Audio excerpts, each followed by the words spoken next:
The next day. Guys, guys,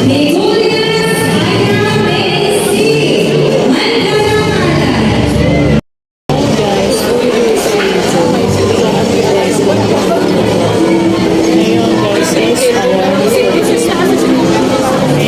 bawal ang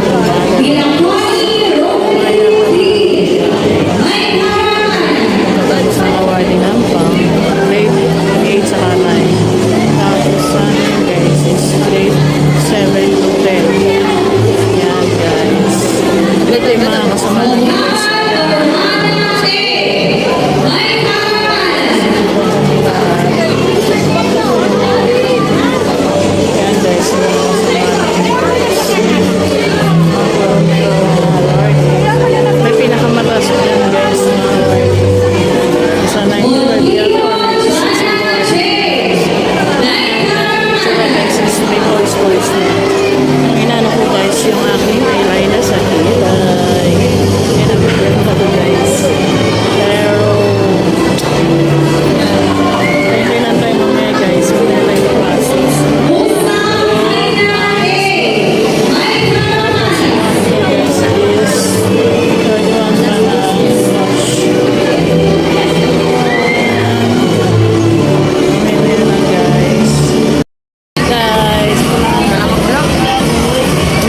ka-simple, yan na yung pamano ko guys. Hindi na siya ano. Hello mga ka-simple. Simple sa ating buhay. Simple life lang and simple gawain ng bahay. Yan ang aking for today's video. Ayan. Wait lang guys. Sandali lang guys ha. Ayan guys, mga ka-simple natin. Ang ulam namin for today's video. Ay, alhamdulillah. Yan guys, ito yung maling. Ang aming ulam for today's video. And then, itlog, and then, tuyo. Yay! Yan guys, tipid-tipid tayo ngayon guys. Kasi, mahal ang bilihin ngayong araw na to. Malaki nga, mahal ang bilihin natin ngayon guys. Ang bigas is nagtataasan na naman. Ano ba yan? Wala nang katapusan ang ating kahirapan. Yan. Tapos ngayon ay hindi ko kayo na-update doon sa sa awarding ng aking dulaga dahil walang nagbibideo doon sa akin hanggang sa pag-akyat and then sa guys, pero may naman siya guys. Try ko guys kunin doon sa account ng ng Aquino yung buong detalye ng pagbigay ng award sa kanang meron naman po akong video kaso malabo, hindi mo lang pwede na panoorin yan po yung malabong video, diba? Pangit naman yun, no? Diba? Ayan, ganoon talaga ang buhay. Kasi pag mag-vlog ka, kailangan ang iyong camera is malinaw, hindi malabo. Kaya naman, may mga nanonood sa'yo is malabo. Hindi naman malabo yun. Diba mga ka-simple. Ayan, natanggal ko na yung takot ng guys, ng maling. Ayan, dala ko na yung sinaing ng aking dulaga. Ayan guys, wala ng pasukan sa June naman guys, sa June naman ang pasukan.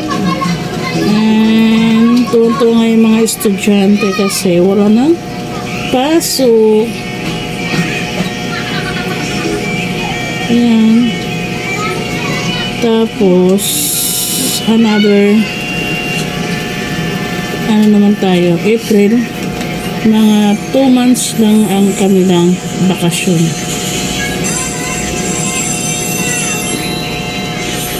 Tumas lang ang bakasyon nila guys.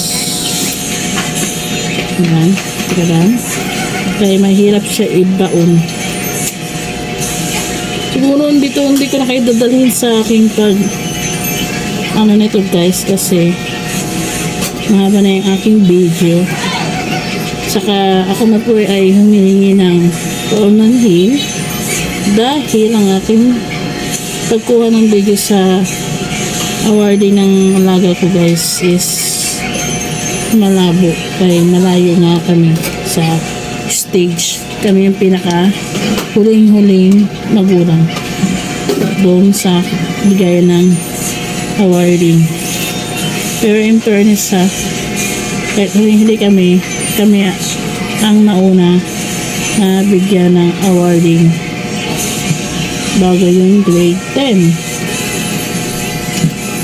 Kala ko nga marami kami kasi mas marami pa pala yung guys, mga ka-simple, mas marami pa pala yung grade 8 saka grade 9 na bigay ng awarding, diba? Ngayon ang sabi ng anak kong babae, mas marami daw award um,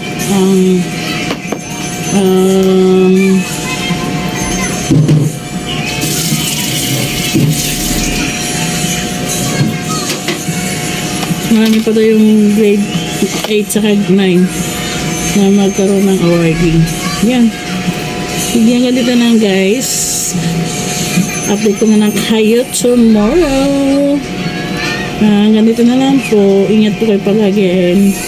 Bye bye.